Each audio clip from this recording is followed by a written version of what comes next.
दूसरा कि 34 लाख के बदले मात्र उन्होंने 10 लाख दिया। और 10 लाख में भी मैं आपको बताना चाहता हूं कि दिनांक 1/3/2021 को उनसे 2 लाख रुपया निकाल लिया गया और फिर दिनांक 2/3/2021 को 9 लाख रुपया निकाल के 10 लाख रुपया उसमें भी अशोक चौधरी ले लिया है। ये गंभीर आरोप है।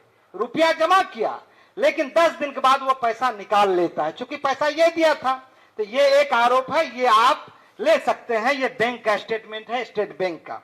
दूसरा हमारे पास जो उन्होंने रजिस्ट्री किया है, जब शांभवी चौधरी आपको नॉमिनेशन किया तो नॉमिनेशन के बाद उन्होंने अपना संपत्ति दिखाया कि भाई जमीन दिखाया कि 54 लाख का है। रिटर्निंग अफसर जो डीएम है उन्होंने इनकम टैक्स को ये भेज दिया।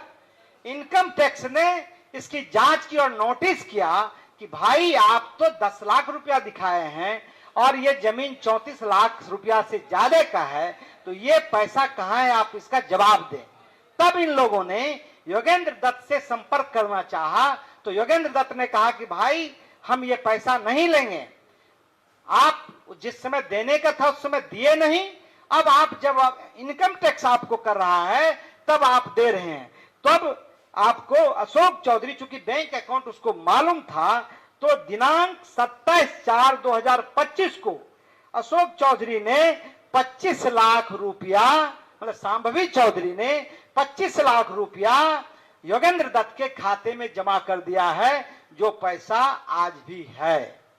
प्रशांत किशोर जी सिर्फ इसी आरोप पर उन्होंने कहा कि इसके खिलाफ हमें पूर्णतः सबूत है। और ये सबूत चूंकि अशोक चौधरी ने कहा कि ना तो हमको डीड का पेपर है ना बैंक का है, तो आपके माध्यम से हम दोनों आपको उनको उपलब्ध कराना चाहते हैं, वो ले ले और ये बतावे वो कि किस तरह से वो भ्रष्टाचार में लिप्त हैं, किस तरह से वो अवैध संपत्ति खरीद रहे हैं